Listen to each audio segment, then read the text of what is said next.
Our final rigid transformation is going to be the rotation. A rotation is a spin. So a couple things to know. If they don't specify the direction in which you're rotating, the default, so in terms of the direction that you spin, if it's not stated, it defaults to counterclockwise.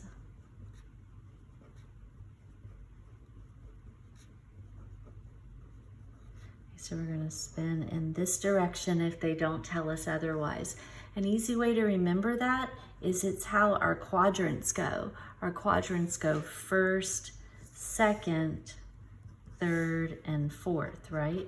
So first, second, third, fourth, that's the way that we're going to rotate. So if they tell you clockwise, it's kind of the opposite of all these rules that we're about to discover. All right, there are two ways to rotate. You can rotate about the origin, and that's the easiest type of rotation, but you also can rotate about any other point. And we'll look at that in a minute. It's a little harder to see, okay? When we rotate about the origin, I want you to understand that you can rotate any number of degrees that you want, but the most common that you see are going to be 90 degrees, sorry, I don't know what that was, 180 degrees, and 270 degrees. The reason I don't write 360 is because that's going to land me right back where I am, okay? So for this particular exploration, I would like to use some transparency paper. And I'm going to write my grids on here, my axes on here, just so I have a stopping point. You'll know when I've gone 90, 180, 270, etc. Okay, so we'll label the Y and the X here, but these are gonna kind of rotate on me. All right, so let's start off with, I personally have a hard time visualizing the rotation. Some of you might just be really kind of a natural at this. But let's start out with our 90-degree rotation about the origin. So it's about the origin, it's about the ordered pair 0, 0. That makes me happy. That's the easiest type of rotation, okay? So if I come back over here, about that point means that I'm gonna hold this steady with respect to that point, and we're going to spin it until we've rotated 90 degrees and those axes lock back in, okay? And when you can do that, you can see that this is where R prime ended up. And R prime is located at -2, +4. Okay, so R, here, I'll put the original point here. The original point is at 4, 2. When I went 90 degrees, R prime ended up at -2, +4, okay? All right, let's go back to the start. So it's always from our starting point. This is totally new transformation. All right, we're gonna rotate 180 degrees this time. So I'm not gonna stop until it's locked in twice. So the first one was my 90-degree rotation, and then 90 plus 90 gives me 180. So notice it's down here in the third quadrant, and it's located at -4, -2. So R prime ends up at -4, -2 when I rotate it 180 degrees. All right, back to the start. And now we'll do the full 270. So we're going to do 90, 180, and 270. And when we rotate 270, we're at the ordered pair 2, -4. So R prime is at +2, -4. Okay, and all of these are counterclockwise rotations because I didn't say which way we would go. So why don't we come up with some ordered pair rules? I'll just write them down here, okay? So when we're going in the counterclockwise direction, which is the default direction, and XY is our original ordered pair.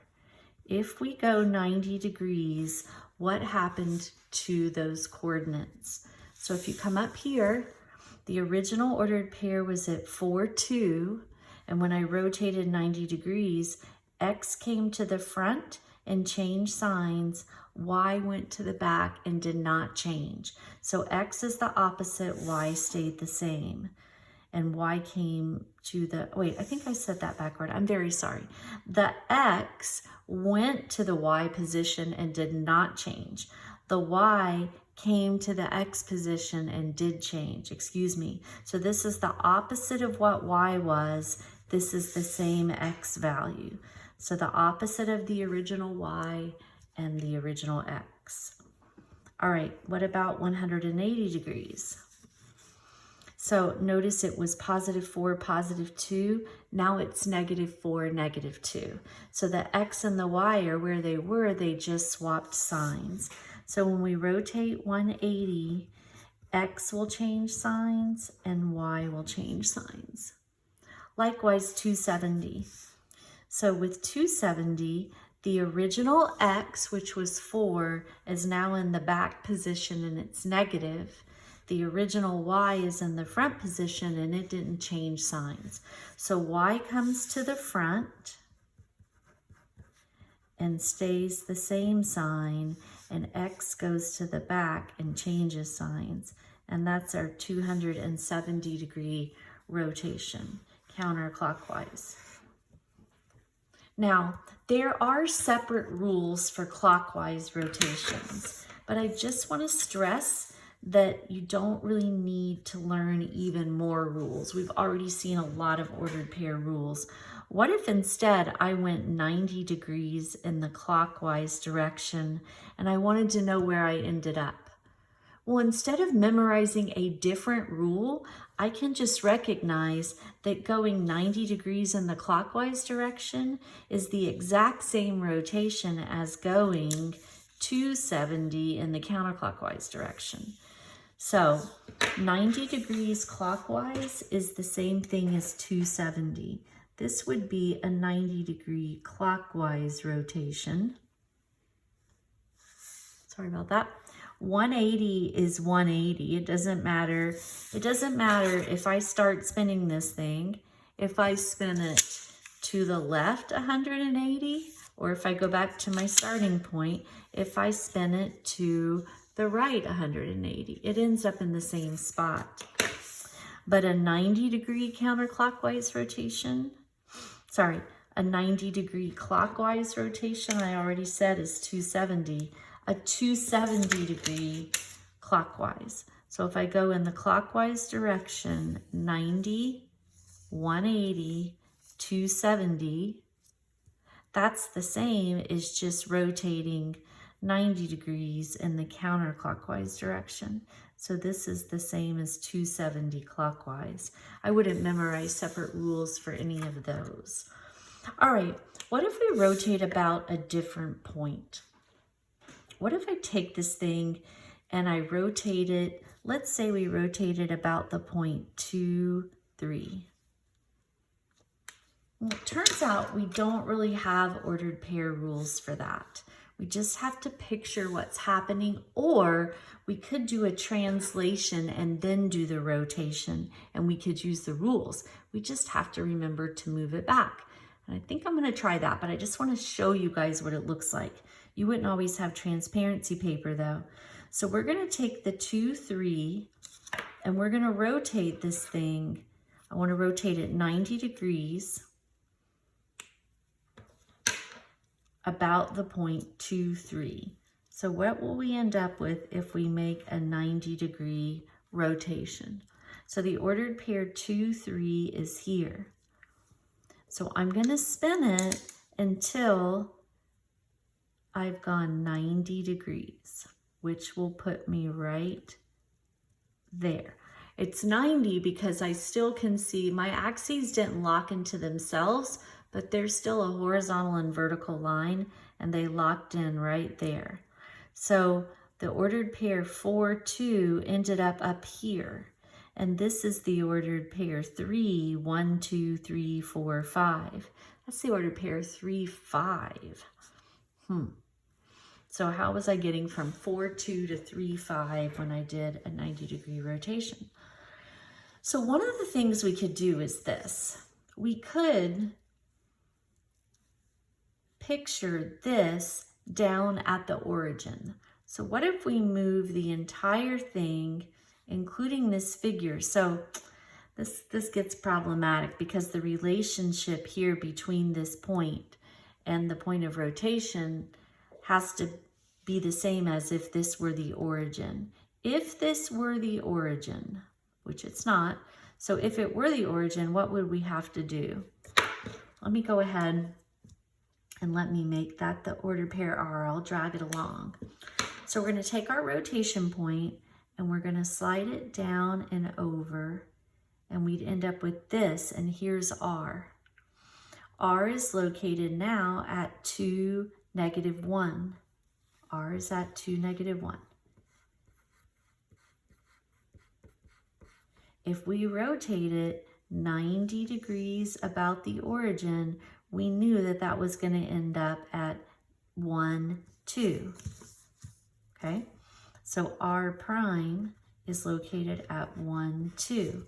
Remember, when we go 90 degrees, the rule is that we change the Y and bring it to the front. So the Y became positive and the X goes to the back. So the ordered pair 1, 2. But is that really where we said R ended up? Definitely not.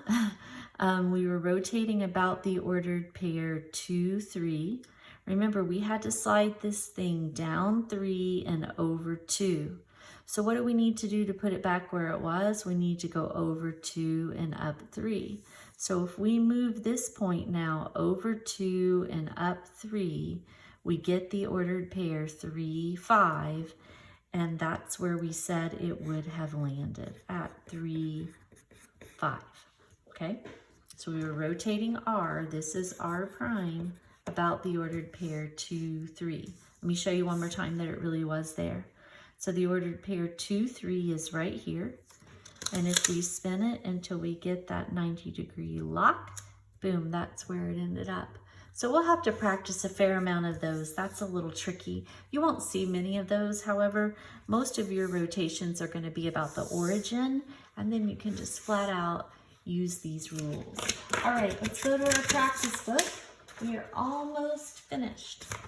Okay, so what do we have here? The first question, we already have a rotation that's been completed. We have A, and here's A prime.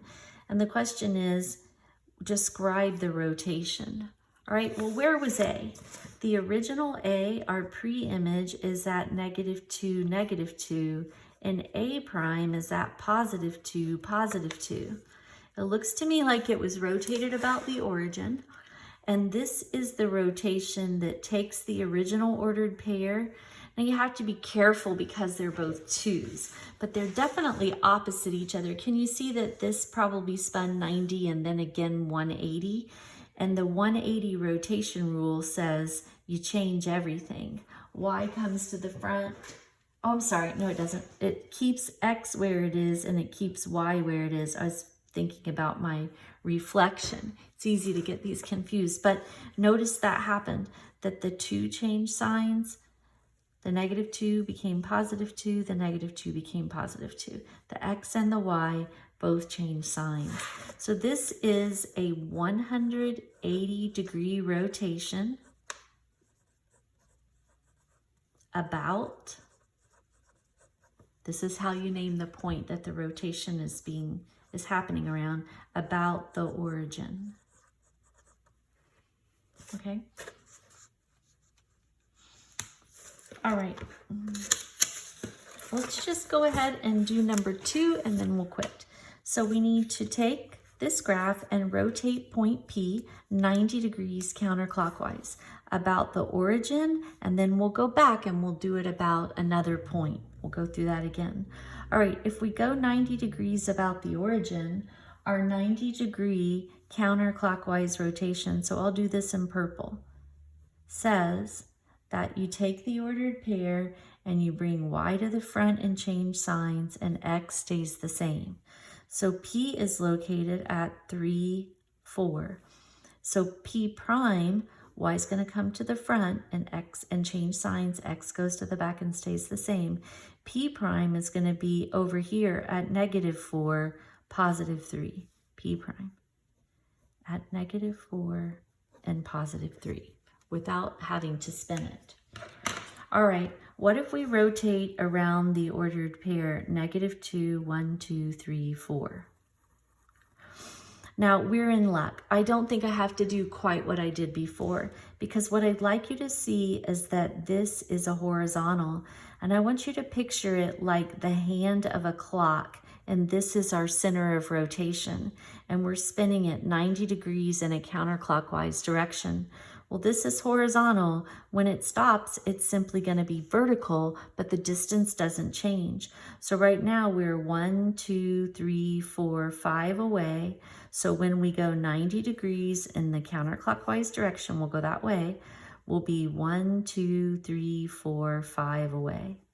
So here's where P prime would be located in that case. Let me just use a different color.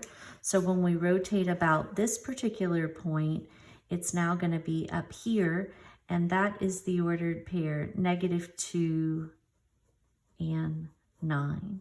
That's where P prime would be for that rotation.